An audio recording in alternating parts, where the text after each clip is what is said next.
Good morning friends, मैं doctor VK Mishra from Guest Liver Hospital Swaroop Nagar Kanpur. आज मैं बात करूंगा कि आपको अपनी वेस्ट लाइन, आपकी कमर या आपकी तौन, उसके बारे में वास्तव में चिंता करनी चाहिए या चिंता नहीं करनी चाहिए। यह एक ऐसा प्रश्न है जिसको एक साइंटिफिक एनालिसिस की जरूरत है। आज मैं इसको साइंटिफिकली एनालाइज करूंगा। यह साइंटिफिक चैनल है। मैं आपसे रिक्वेस्ट करूंगा इस चैनल को सब्सक्राइब करें एंड इस वीडियो को शेयर करें। नाउ, जहां तक वेस्ट लाइन जो बढ़ी हुई होती है या जो एक्स्ट्रा पैडिंग होती है आपके वेस्ट के ऊपर या कमर के ऊपर, इसको बहुत सारे नामों से जाना जाता है। उसे कोई लव हैंडल कहता है, कोई मफिन टॉप कहता है, कोई स्पेयर टायर कहता है, लेकिन बहुत सारे नामों से जाना जाता है। ये बात सही है कि ये फैट डिपॉजिट होता है जिसके चलते ये प्रॉब्लम खड़ी होती है। इन कभी कभी ये प्रॉब्लम बड़ी हो जाती है। नो, अगर इस फैट को आप ध्यान से देखें, अगर इस फैट को आप दो उंगलियों के बीच में पकड़ सकते हैं, यानी आपने ऐसा पकड़ा और दो उंगलियों के बीच में अगर पकड़ में आता है, तो इसे कहते हैं सबकुटेनियस फैट या स्किन के नीचे के फैट। लेकिन जो फैट पेट के अंदर जमा होता है, जो टमी के ऑर्गन्स के चारों तरफ जमा हो जाता है, उसे विसरल फैट कहा जाता है।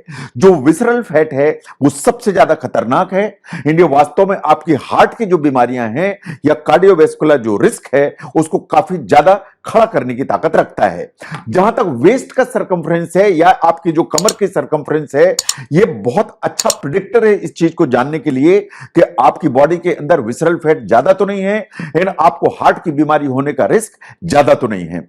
नो, अभी तक जो हम एक मार्कर यूज करते थे, इसको बोलते थे बीएमआई या बॉडी मास इंडेक्स। जो बॉडी मास इंडेक्स है, एक्चुअली हमारी जो हाइट है और हमारा जो वेट है, इसके बेस पर बनाया जाता है या डिटरमाइन किया जाता है।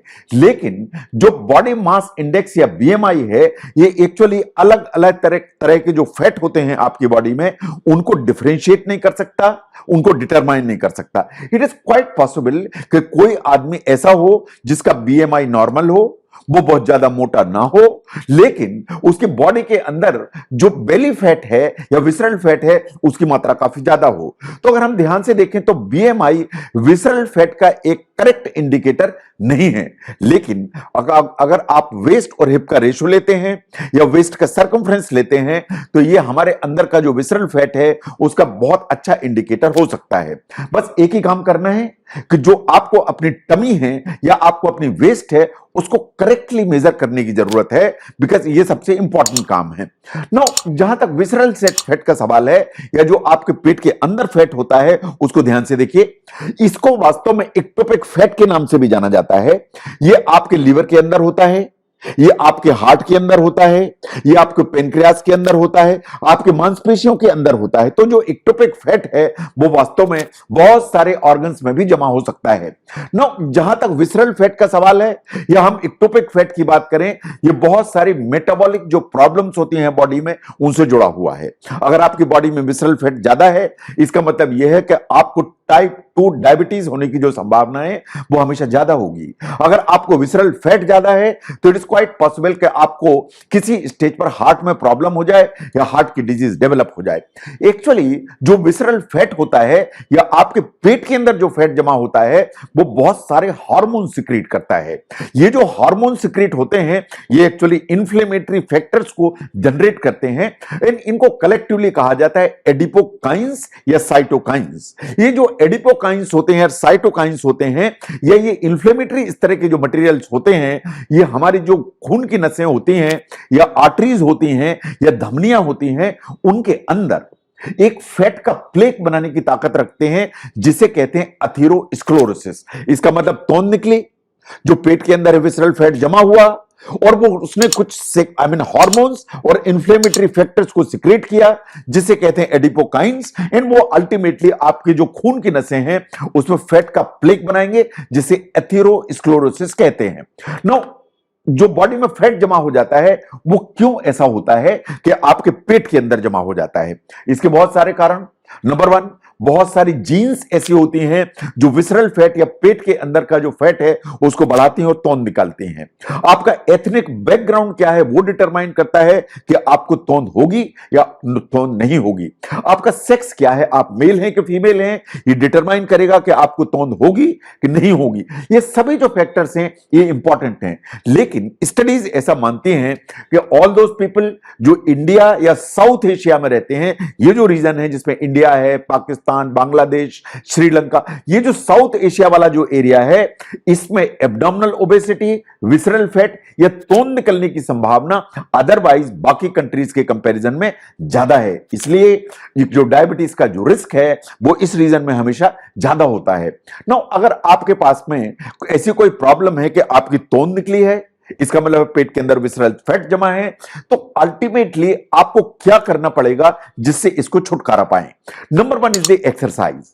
जब हम एक्सरसाइज की बात करते हैं तो आपके दिमाग में तुरंत ये घूमता है कि इसका मतलब यह है कि पेट अगर फ्लैट करना है तो सिटअप्स करने पड़ेंगे, एब्डोमिनल एक्सरसाइज करनी पड़ेंगी, एब्डोमिनल क्रंचेस करने पड़ेंगे, जबकि यह बिल्कुल गलत है। इससे कोई फायदा नहीं है। आपको अल्टीमेटली एक्सरसाइज वो करनी पड़ेगी जो आपकी कैलोरीज को बर्न करती है। जो भी एक्सरसाइज आपकी कैलोरीज को बर्न करेगी, आपके फैट को कम करेगी, वो आपका विसरल फैट कम करेगी, उससे आपकी तौंद कम होगी। आपको स्ट्रेंथ ट्रेनिंग एक्सरसाइज की जरूरत है जिससे मसल्स आपकी बिल्ड हो, जिससे आपका जो एक बेसल मेटाबॉलिक रेट ऊपर की तरफ रहे, तो एट रेस्ट भी आपका जो फैट है वो गलता चला जाए एंड अल्टीमेटली फैट कम हो। तो एब्डोमिनल क्रंचेस से काम नहीं चलेगा, सिटअप से काम नहीं चलेगा। आपको एक्सरसाइज करके फैट ही कम करने की जरूरत है। आपको एम करना पड़ेगा कि रोज आपको 30 मिनट्स एक्सरसाइज करने की जरूरत है। किस तरह की एक्सरसाइज? मॉडरेट इंटेंसिटी एक्सरसाइज, जैसे ब्रिस्क वॉक किया जाता है जिसमें पसीना आ जाए एंड आप वास्तव में गाना ना गा पाएं या बहुत तेजी से बात ना कर पाएं, वो 30 मिनट आपको एक्सरसाइज करने की जरूरत है। इसके अलावा हफ्ते में 2 बार आपको स्ट्रेंथ बेस्ड एक्सरसाइज करने की जरूरत है ताकि आपकी मसल्स बिल्टअप हो और आपका एक बीएमआर ऊपर की तरफ रहे। तो यह है एक्सरसाइज का शेड्यूल जो आपको फॉलो करने की जरूरत है। नंबर 2, आपको कार्बोहाइड्रेट कम करने की जरूरत है। आपकी तौंद निकली हुई है, आपका वजन ज्यादा है, आपको मोटापा है, तो आपके दिमाग में सबसे पहला आता है, इसका मतलब है कि चिकनी चीजें खाना बंद करना है, इसका मतलब फैट कम करना है, इसका मतलब है हमें पराठे पूड़ियां नहीं खाना है। लेकिन सच्चाई यह है कि फैट सबसे ज्यादा डेवलप होता है, वो होता है कार्बोहाइड्रेट्स के चलते। जो आप मीठी चीजें या जो कार्बोहाइड्रेट खाते हैं वो अल्टीमेटली जिम्मेदार हैं आपके विसरल जो फैट जमा होता है या तौंद निकलने के लिए।